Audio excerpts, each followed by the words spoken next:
گناہوں سے ڈرو، توبہ کا دروازہ کھلا ہے۔ الحمدللہ رب العالمین، والصلاة والسلام علیک علی سید الانبیاء والمرسلین۔ میرے پیارے بھائیوں اور بہنوں، آج ہم ایک نہایت اہم موضوع پر بات کرتے ہیں۔ گناہوں سے ڈرو۔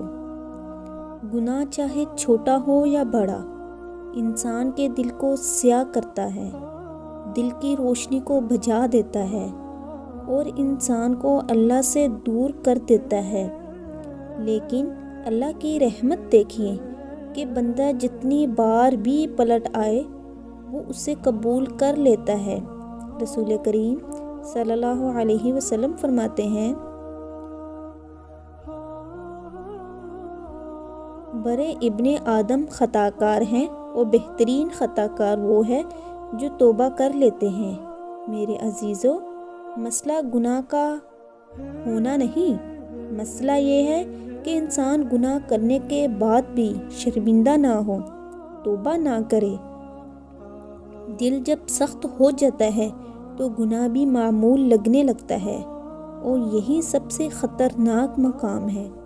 اللہ تعالیٰ قرآن پاک میں فرماتا ہے، اور تم سب کے سب اللہ کی طرف توبہ کرو تاکہ تم کامیاب ہو جاؤ۔ کامیابی دولت میں نہیں، شہرت میں نہیں، اصل کامیابی اللہ کی معافی میں ہے، اس کی رضا میں ہے۔ پیارے سننے والوں، ہم دنیا کے فائدے کے لیے بہت کچھ سوچتے ہیں، لیکن آخرت کے بارے میں سوچنا چھوڑ دیا ہے۔ ہمیں یاد رکھنا چاہیے کہ قبر میں نہ موبائل ہوگا، نہ دوست، نہ کوئی سہارا، صرف اعمال ہوں گے۔ ہر رات سوتے وقت اپنے آپ سے پوچھیں، آج میں نے اللہ کے کتنے احکام پورے کیے، کتنے گناہ کیے، اور کیا میں نے توبہ کی؟ کیونکہ بندہ گناہ کرتا ہے اور توبہ نہ کرے تو شیطان جال بچھا دیتا ہے۔ وہ کہتا ہے، اب تو بہت گناہ ہو گئے، اب تو معافی نہیں ملے گی، لیکن یہ اس کا سب سے بڑا دھوکہ ہے۔ رحمت الہی سے مایوس ہونا بھی گناہ ہے۔ اللہ تعالیٰ فرماتے ہیں، اے میرے بندو، جو اپنی جانوں پر زیادتی کر بیٹھے ہو، اللہ کی رحمت سے نا امید نہ ہو۔ اللہ سارے گناہ معاف فرما دیتا ہے۔ اللہ سارے گناہ، چھوٹے بھی بڑے بھی، بس شرط ہے سچی توبہ۔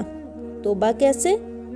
دل سے پہچاننا، دل سے پچھتانا، گناہ چھوڑ دینا، دوبارہ نہ کرنے کا عزم۔ اگر کسی کا حق مارا ہے تو واپس کرنا۔ میرے بھائیوں، زندگی بہت مختصر ہے۔ ہم سمجھتے ہیں کہ ابھی تو بہت وقت ہے، ابھی تو ہم جوان ہیں، لیکن موت عمر نہیں دیکھتی۔ آج سے، ابھی سے فیصلہ کریں کہ ہم اللہ کی طرف پلٹ کر جائیں گے، اپنے آپ کو پاک کریں گے، اپنے معاملات درست کریں گے، نماز قائم کریں گے، گناہوں سے دور رہیں گے، نیکی کو اپنائیں گے۔ آخر میں دعا ہے، اللہ تعالیٰ ہمیں گناہوں سے بچنے کی توفیق عطا فرمائے، ہمارے دلوں کو نرم کریں، سچی توبہ کی توفیق دے، اور ہمیں دنیا اور آخرت کی کامیابی عطا فرمائے۔ آمین یا رب العالمین۔